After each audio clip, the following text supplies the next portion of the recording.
the Iron Lady and the People's Princess. We've enchanted the world with cool Britannia. And courtesy of the Olympics and Danny Boyle, we discovered the ultimate power couple. What do you mean respond? Britain had a brand that seemed to work. But then, this happened. Britain, once a byword for unflappable cool, became fractious and divided.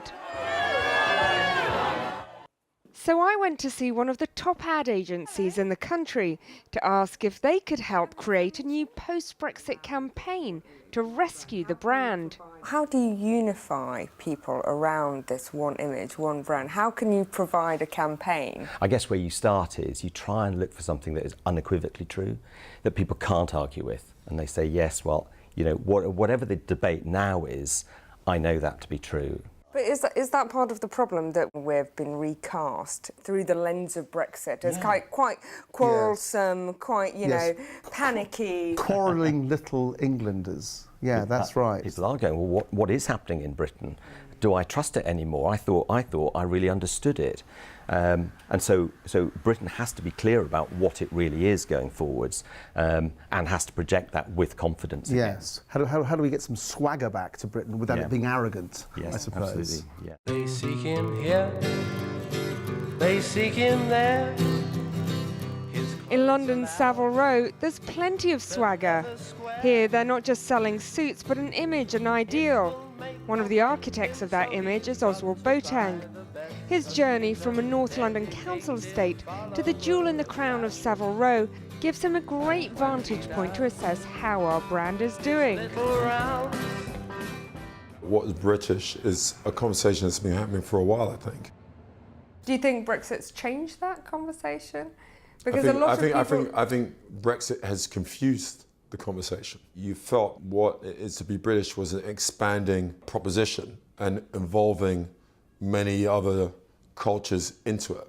The thing about it is you've got a brand, it's working. It was working. It was working. I mean, it was clearly working. Everyone was doing their companies here, everyone was doing business here, and then suddenly, no one knows what to do. The referendum exposed a deeply divided country, where even the here and now is in dispute, let alone the brand destiny.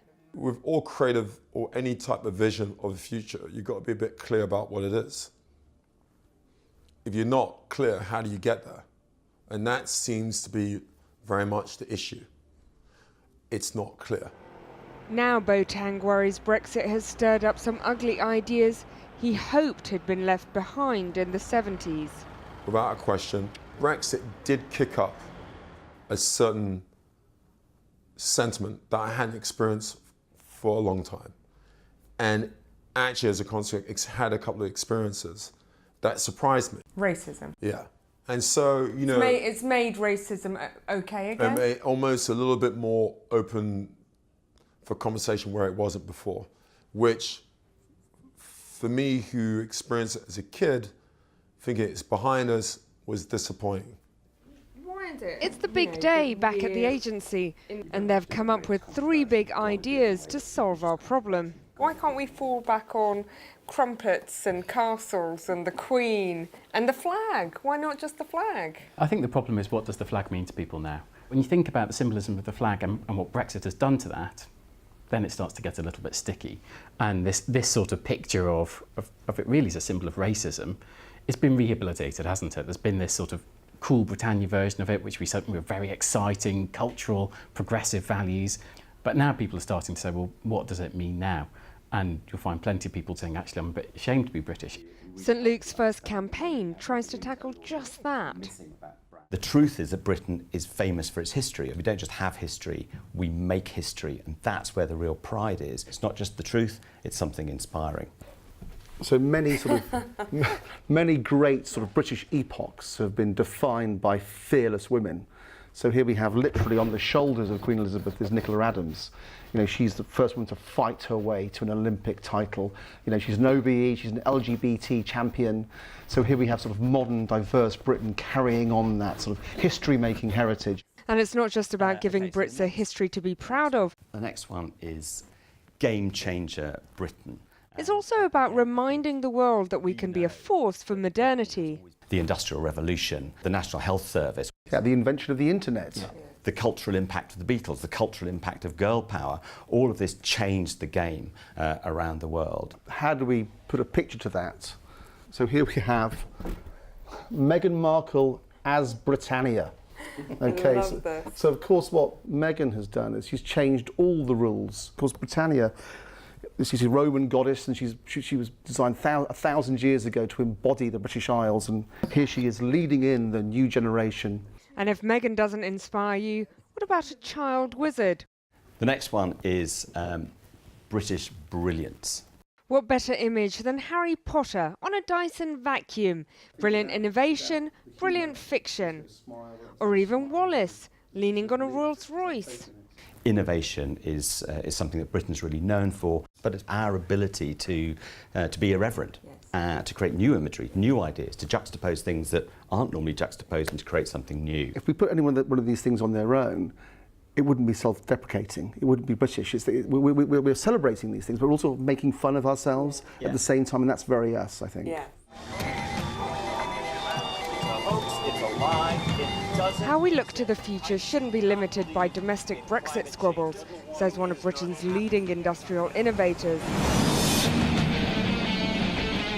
Stephen Fitzpatrick, founder of OVO Energy, is the man promising to tackle climate change by rethinking our energy market. He says we often forget how strong our reputation is abroad. I think the UK is one of the best places in the world I can imagine doing business in. Brexit is a consideration, but it's nowhere near at the top of the list of things that I think about. We have a fantastic technical and engineering heritage, but also in terms of openness for business and of an entrepreneurial culture. You accept that Brexit puts some risk on the skills market? I reject that entirely. I can't imagine for a second why our political relationship with the EU would change the availability of skills and talents here in the UK.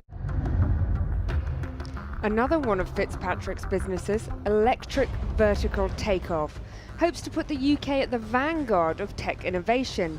Exactly the brand Britain he sees taking off.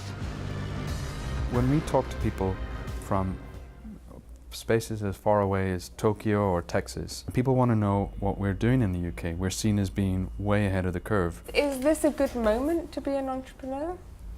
A British entrepreneur? This is a great time to be an entrepreneur in the world. It's a great time to be a British entrepreneur. With that excitement comes a lot of uncertainty. We can't say what the future in 50 years is going to hold. And so I think maybe for some people that feels uncomfortable. I think for entrepreneurs thrive on uncertainty. We see opportunities where other people see problems. Our advertising campaign hopes to show an optimistic vision of brand Britain that might just rally a divided country. The question is, will the audience, abroad and at home, buy into it?